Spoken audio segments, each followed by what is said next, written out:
વાત કરીએ અમદાવાદની. અમદાવાદમાં ફાયર વિભાગનું બોડકદેવમાં ચેકિંગ, લખનૌમાં ટ્યુશન ક્લાસમાં આગ બાદ તપાસ કરવામાં આવી છે.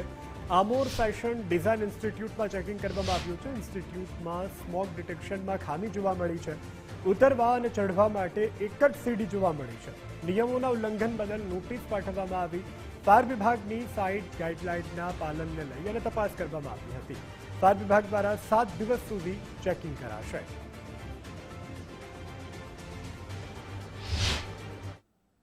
ઓડિટ ચાલુ છે. કોઈ પણ પ્રકારનો ફાયર સેફ્ટી લો વાયોલેશન દેખાશે તો અમે એને એરર તરીકે ફાયર સેફ્ટી નેગ્લિજન્સ તરીકે નોટિસ આપીશું. એડવાઇઝરી 7 દિવસમાં તેનું પાલન નહીં થાય તો બિલ્ડિંગ સીલ સુધીની નોટિસ આપીશું પોલીસ કાર્યવાહીની સાથે. ઇમરજન્સી એક્ઝિટ રૂટમાં કોઈ પણ પ્રકારનો ઓબ્સ્ટ્રક્શન ના હોવું જોઈએ, એલપીજી સિલિન્ડર ના હોવો જોઈએ, તેમને એડવાઇઝરી આપી દીધેલી છે. બેઝમેન્ટમાં કોઈ પણ પ્રકારના કમ્બસ્ટિબલ મટીરિયલ્સ ના હોવા જોઈએ, ફાયર એક્સટિંગ્વિશર રિચાર્જ હોવા જોઈએ, ફાયર પ્રોટેક્શન સિસ્ટમ જે છે તે તમામ પ્રકારની વસ્તુઓ ચાલુ હોવી જોઈએ. તે ખાસ અમે એને એડવાઇઝરી નોટિસ તરીકે આપી દીધેલી.